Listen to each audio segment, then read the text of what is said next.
पूरी दुनिया तुझसे आगे निकल रही है, हर कोई आगे निकला जा रहा है, मैं पीछे रह जा रहा हूँ। If you want to shine like a sun, you have to burn like a sun. अगर सूरज की तरह चमकना है ना, तो आपको सूरज की तरह जलना पड़ेगा। तो तुम्हें खुद को बेटा घिसना पड़ेगा, और जितना खुद को घिसेगा उतना तू दुनिया में चमकेगा बेटा। अभी चाहे कोई भी आगे हो, अंत में मैं ही जीतेगा।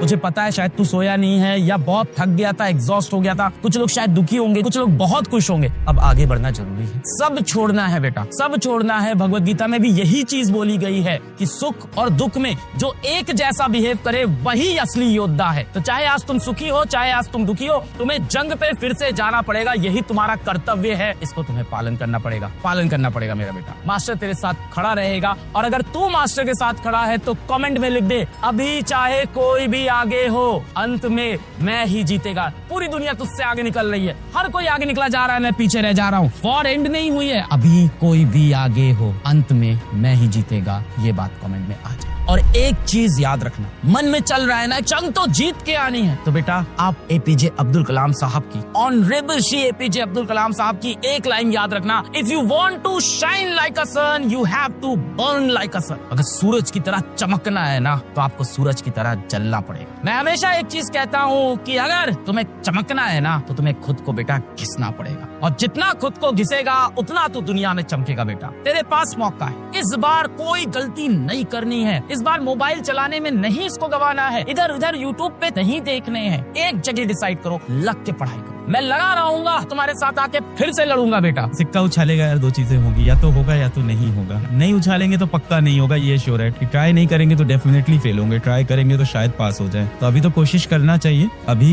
यहाँ से समय बाकी है। बाद में ये कहने को ना हो कि हमारे पास टाइम भी था, हमने मेहनत नहीं की। बेटा मेहनत करिए। अभी एक होता है सिलेक्शन ना होना, और एक होता है आप कहीं पेपर में स्टैंड ही ना करो। सिलेक्शन ना होना हो सकता हो आपके 600 नंबर हो, 580 नंबर हो, और एक होता है आप कहीं स्टैंड नहीं करो जब आपके 250 नंबर हो। जब 250 नंबर आएंगे ना, तो आपको एक्चुअली बुरा लगेगा कि मैंने अपना समय कहाँ बर्बाद कर दिया। जब 580 आएंगे, ऑफ कोर्स ये हर्ट होगा, पर कहीं ना कहीं आप लाइफ में बहुत अच्छा करोगे, क्योंकि जो आप गोल चेस कर रहे थे उसके जस्ट पास में थे। और लाइफ ऐसे ही है, लाइफ ऐसी नहीं है कि 720 के ऊपर सिलेक्शन, 720 के नीचे, 650 के ऊपर सिलेक्शन, 650 के नीचे फेल। जब आप लॉन्गर टर्म लाइफ में जाओगे तो लाइफ ऐसी होती है, कौन इंसान कहाँ तक पहुंच पा रहा है, कहाँ तक क्रॉस कर रहा है। तो एक रिस्पेक्टेबल स्कोर तक पहुंचना सबसे ज्यादा इंपॉर्टेंट है। जिसका इसका पहला अटेम्प्ट है, दूसरा अटेम्प्ट है, तो अगर वो 600 क्रॉस कर रहा है तो उसके अंदर ये श्योरिटी रहेगी यार 1 साल लग गया, मैं तो 650 तो निकल ही जाएगा। लेट अस से मैं आज सुबह उठा हूँ, मैंने कुछ भी नहीं पढ़ा होता, मैं खाली बैठा होता, बिल्कुल भी निराश नहीं होगा मेरा बेटा। अंत में आप क्या करोगे? आप जीवन में या तो आप कहीं जाके एक जॉब करोगे, गवर्नमेंट जॉब करोगे, आप एक प्राइवेट जॉब करोगे, या आप एक कंपनी खोल लोगे,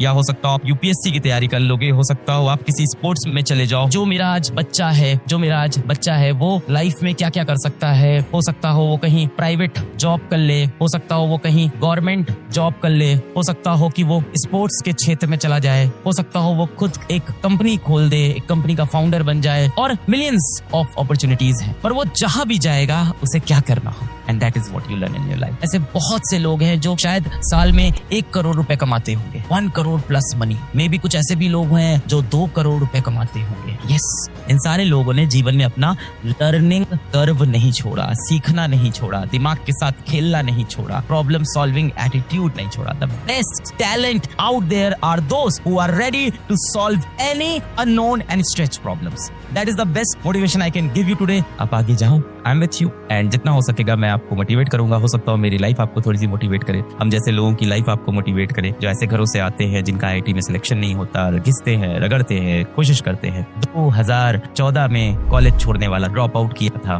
सब सही होते होते भी 2020 तो बनी गया था, 2020 तो 6 साल तो मुझे भी लग गए यहाँ से धक्का खाने के बाद। और आईआईटी में मैं रिजेक्ट हुआ हूँ 2010। Alak Pandey is rejected from an IIT. 2010 में आईआईटी से रिजेक्ट हुआ, 2014 में कॉलेज ड्रॉप आउट, 2020 10 साल का सफर लगा बेटा। 10 साल में घिसता रहा, मेहनत करता रहा, और उसके रिजल्ट्स मुझे जीवन में मिले। अगर आप मेहनत करोगे कहीं ना कहीं जीवन में रिजल्ट मिलेंगे। Everyone is not unfair. बेटा आपने जितनी मेहनत की, आपने जितनी पढ़ाई की, अपने इरादे इतने स्ट्रांग रखिए कि कोई आपका इरादा ना तोड़ पाए बेटा जी। ऐसी लाख बाधाएं आएंगी, मैंने बोला ना, कुछ भी हो जाए, कैसे भी हालात आए, अंत में मैं ही जीतेगा बेटा।